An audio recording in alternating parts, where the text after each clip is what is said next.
дуруд бар шумо бинандагони азиз. барномаи ахбори озодӣ бо хабарҳои тозаи Тоҷикистону ҷаҳон пешкаши шумо мешавад. Имрӯз 26 май аст. Солу таваҷҷӯҳ кунед ба сархати мавзӯъҳои рӯз.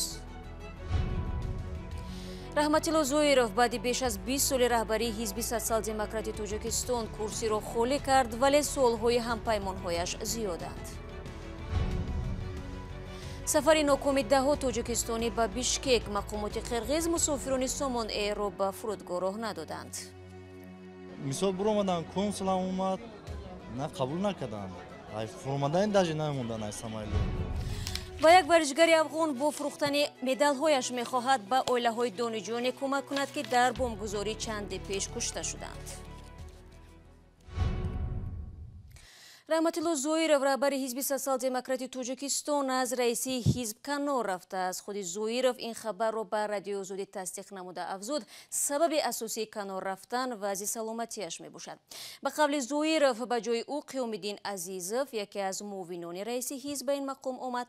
Раҳматилло Зоиров ҳуқуқдони 64-сола ва мушовири пешини президент, ки аз замони таъсиси ҳизби сотсиал-демократи Тоҷикистон камаш 20 соли охир раёсати ин ҳизби мухолифро бар уҳда дошт, сабабҳои дигари аз вазифа рафтанашро чунин шаҳр дод.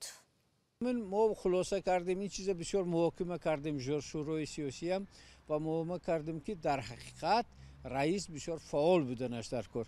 Лекин вақте ки одаме ки фаъолияти илмӣ, фаъолияти мисол сиёсӣ ё ки дигар чиз аст, лекин фаъолияти одаме ки вай бевосита ҳаракат мекунад ё ки ҳаракат намекунад, ин дигар чиз аст. вақте ки ба хулоса мебиёӣ ки одам мевосита худаш ба мақомоти як давлатӣ, ба вазорати адлия, бар суди олӣ, ба дигар ҷоҳо худаш рафта наметавонад ва амал карда наметавонад, ин албатта маҳдудиятҳоро пайдо мекунад. барои ҳамин ман дар шӯрои сиёсӣ ариза гузоштам, ки азбаски муҳлаташ тамом шуд интихоби ман. дуюмаш он ки ман дар ҳақиқат дуру дароз раис будам, инашам ба ҳисоб гирифтан дар кор. ин акун дар ҳизби сиёсӣ як симои нав пайдо шуданаш дар кор ва сабабҳои гуногун бо инҷа 10-15 мисол ҳар гуна асосошо овардан мумкин, асосои ҳамаша дар бар гирифта хулоса кардан дар кор, ки раисгарӣ рафтан дар кор. лекин ин мазмуни онро надорад, ки ман раиси навба як мисол маслиҳат ё ки дигар чиз ё ки роҳ нишон додану бас мекунам. ман албатта ин корое мекунам, то имконияте ки дорам роҳ нишон дода метавонам. аммо баъзе аз ҳампаймонони Зоиров гуфтанд, ки бо тасмими охири ӯ розӣ нестанд. ба қавли Шокирҷон Ҳакимов, муовини аввали раиси ҳизб, бар асоси оинома дар сурати бемории раис масъулият бар зиммаи муовини аввал мегузарад, на каси дигар. вақте ки безафтис раис мурад, касари фалат шавад, ягон сафари хориҷ роду бозгашташ маълум нашавад ё дигар ҳолатҳо бошад ё истеъфо кард, иҷрои вазифаи раиси ҳизб ба зиммаи муовини аввали раиси ҳизб вогузошта мешавад. ин меъёри оиннома ва шӯрои сиёсии муовини раиси ҳизб даъват мекунад ва аъзоён ҳизби сотсиал-демократи Тоҷикистонро ягона ташаккули сиёсии мухолиф дар Тоҷикистон медонанд, ки дар қиболи баъзе аз тасмимҳои ҳукумат изҳоротҳои тунд медиҳад. аз ҷумла тағйири санаи интихоботи президентии соли гузаштаро аз 6 ноябр ба 11 октябр ғайриқонунӣ номида онро таҳрим карда буд. ҳизби мазкур дар чанд интихоботи парлумонӣ бо номзадҳояш иштирок карда ба итлои расмӣ ҳеҷ вақт роҳи заруриро нагирифтааст. раҳбарони ҳизб пайваста мегӯянд, ки овозҳои ҷонибдорони онҳо дуздида шудааст. салом, агар хату хабар мехоҳед мо дорем. навиди бомдодӣ, сархати хабарҳо, ахбори Тоҷикистон ва ҷаҳон, гузоришҳо ва таҳлилҳо. чӣ мегузарад ва чаро? донистан фаҳмидан аст. замима ё апи моро бигиред. шумо барномаи хабарии радиои Озодиро тамошо доред. мақомоти Қирғизистон мегӯянд шаҳрвандони Тоҷикистонро ба хотири маҳдудияти ахири ҷорӣ шуда дар нисбати Тоҷикистон ба фурудгоҳи Бишкек роҳ надоданд. шаби гузашта як ҳавопаймои ширкати Сомон-Эър наздики 200 нафарро ба Бишкек бурд, вале мақомоти қирғиз онҳоро бозпас фиристоданд. ин мусофирон ҳоло дар фурудгоҳи Душанбе ҳастанд ва маълум нест, ки тақдири онҳо чӣ мешавад. муолиҷаи Юсуфӣ ва барои Юсуфӣ баъди суҳбат бо мусофирон این گزارش را فرستادند. دهها تاجیکستانی پروازی چارتری دوشنبه بیشکک که به دوشنبه برگردانیده شدند حالا در فرودگاه دوشنبه سرگردانند. آنها نمیدونند که پولی بلیط‌هایشان را برمیگردانند و یا نه و با گناه کی چنین بحران پیش آمد. این پرواز چارتری مربوط به شرکت سیاحی قرغیزی اسال تریول گروپ بود که سامان ایر انجام داد. مقامات قرغیز شهروندان تاجیکستان را بعد زیاده از 4 ساعت انتظاری در داخل طیاره به دوشنبه برگردانیدند. یا 5 ساعت 6 ساعت در اونجا ایستادیم در دوی سامایلوت. سالی آدمای خمون تا حد امکان کوشش کردن که مقصد با یک خلاصه بیان که ما قبول کنن ما در دیگه ریس با دلش بریم. مثال برآمدن کنسول اومد نه قبول نکردن. ای فرماندهی داجی نمیموندن از سامایلوت. وزارت کارهای خارجی تاجیکستان گفت جانب قرغیزستان بدون آگاهی رسمی هواپیمای سامان ایر را قبول نکرده است. مسافران نیز میگویند حتی تا رسیدن به فرودگاه بیشکک کسی از چنین احتمال آگاه نبود. تو هم سامالوت چیتن خیلی گپ نبود.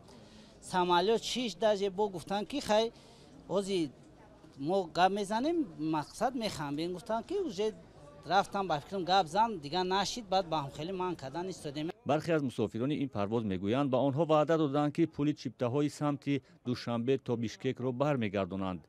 اما آنها میگویند به این وعده ها چندان اعتماد ندارند و نمیدانند که بقیه پول را کی باید دهد.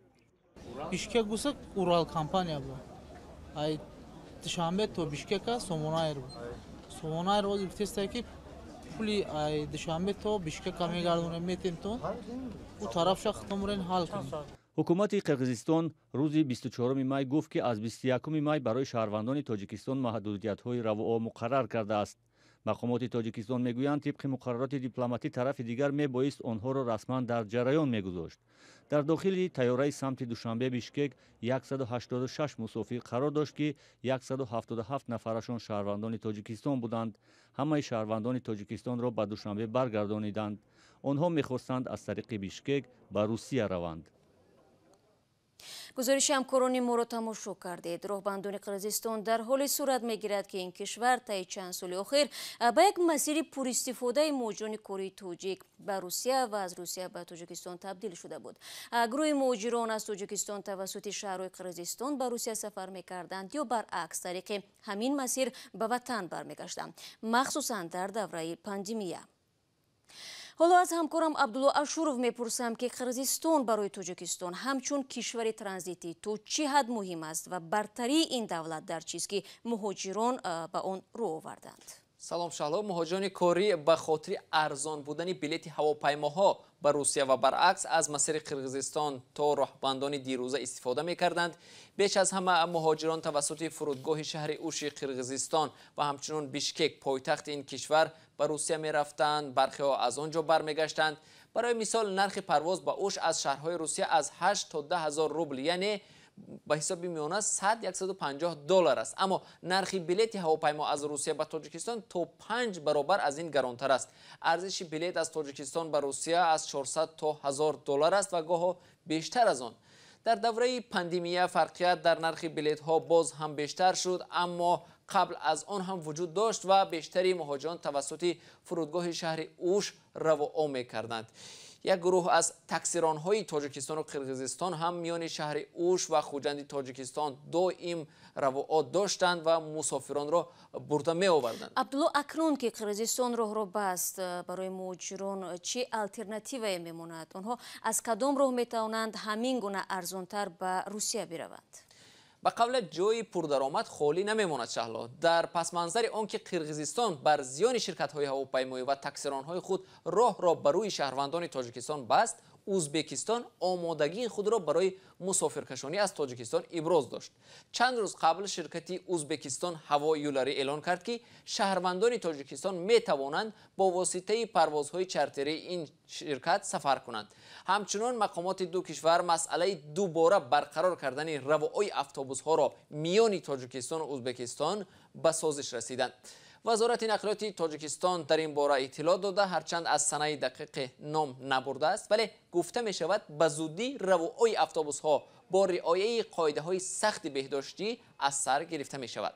همچنین قرقیزستان به حیث یک کشور ترانزیتی از سوی شرکت های بارکشانی تاجیکستان هم استفاده می شد که به سود دو کشور بود، اما حالا همه مسیرهای ازبکستان برای ماشین های بارکشان تاجیکستان گشوده هستند و تاجیکستان به راحتی می تواند از آن کشور استفاده کند.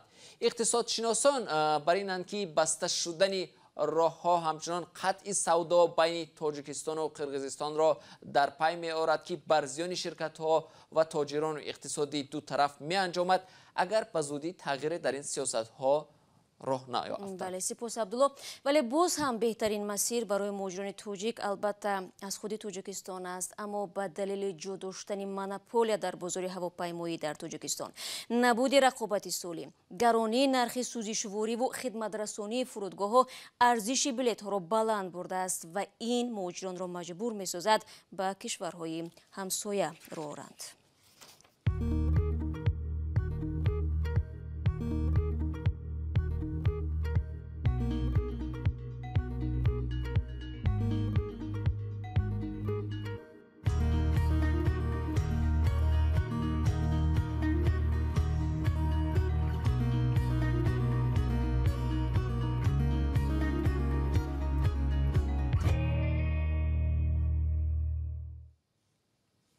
رو می‌آوریم به افغانستان. یکی از ورزشکاران شناخته و رزمکاری افغان حسین بخش سفری نیت دارد چندی از مدال‌هایش را که در مسابقه‌های بین‌المللی به دست آورده است بفروشد.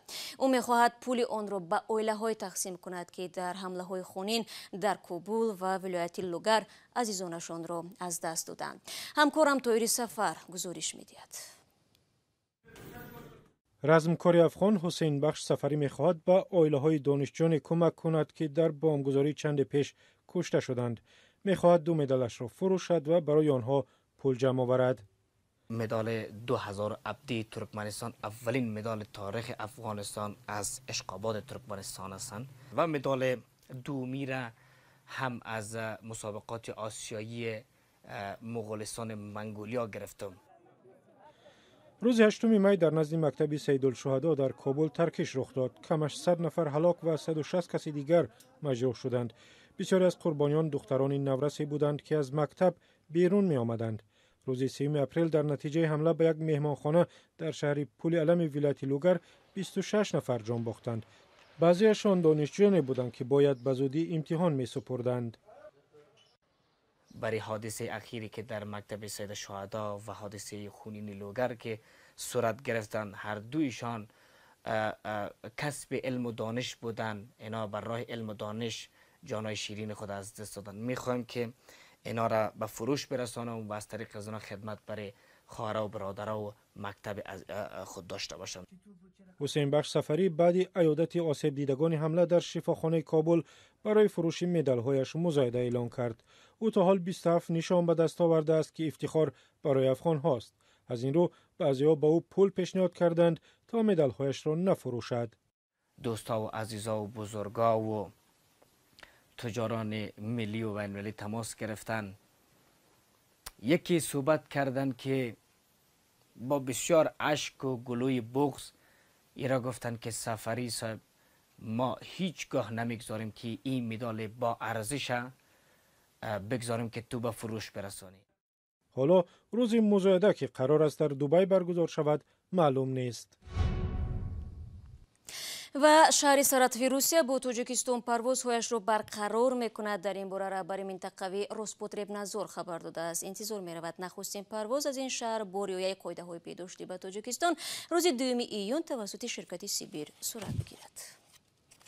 بینندگان عزیز، وقتی برنامه اخباری آزادی اینجا به پایان میرسد. سپاسگزارم که تا آخرین لحظه ما را تماشا کردید و یادتان نرود از آنکه فردا هم شما را با خبرهای تازه منتظر خواهیم بود. خود را احتیاط کنید و روزی با براری داشته باشید.